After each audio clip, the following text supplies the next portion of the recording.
Hi, this is my first video where I actually speak English, and hopefully my English will be understandable for all and you will get all the information I want to tell you.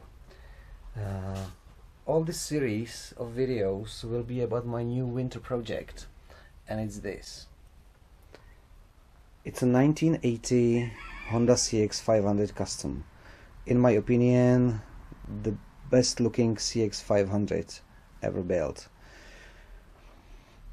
I bought this bike in spring this year, and the goal is to make it look as original as possible. When purchased, it didn't look like this. It looked like this. It had aftermarket front lights, aftermarket indicators, aftermarket panniers, aftermarket rear tail lights, rear indicators. It had terrible foot pegs. It had broken shift lever. It had terrible mirrors.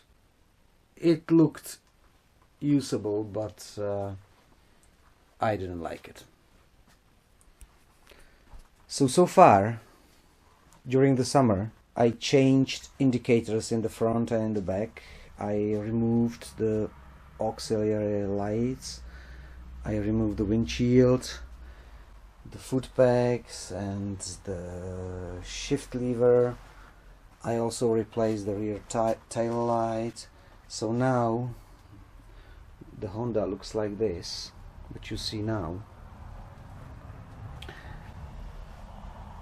As for the bike itself, its technical condition, the front brake didn't work at all, so I had to remove the calipers and clean them and make them movable again.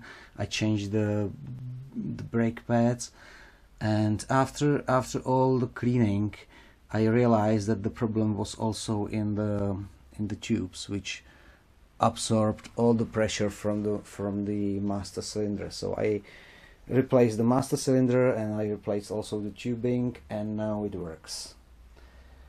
I will probably leave the braided tubes on the bike because braking is important, so maybe I will leave them as they are. I also replaced the mirrors, and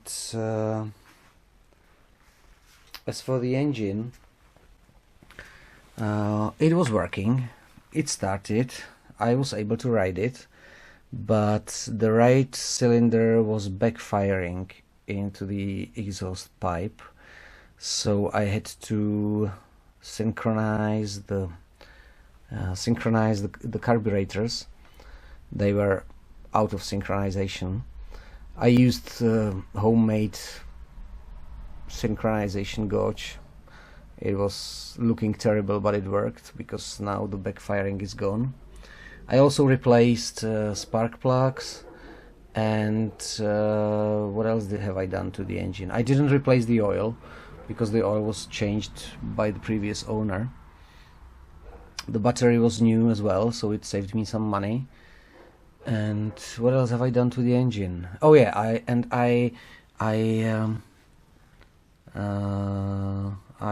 adjusted the valve clearance and adjusted the timing chain. Unfortunately, this type of engine sometimes suffers such a thing that the timing chain cuts into the main engine body inside. So I will have to, in winter, split it in half and check if the problem occurs or not. I also tried to measure the compression. I received terrible readings. It was like half of the value it should have. But I think that I did it wrongly. So before I start stripping everything off, I will try to measure the compression again and see if the readings are better or not.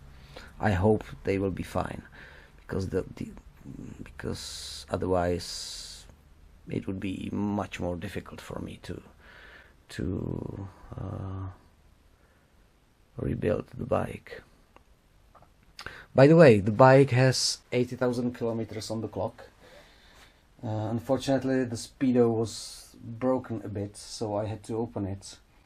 But it's such a device, such a thing that once you open it, you will never be able to close it again. So that's why the tape is here. Also, we didn't show any temperature of here on the gauge, and so I checked the 7 volt it's not rectifier, what it is, it's a 7 volt power supply to it, and fortunately the 7 volt power supply was okay, so it was just a connector thing, because now it works and it shows the temperature okay. And that's basically it. Next video will be about measuring compression on a bike like this, so hopefully I will get better readings.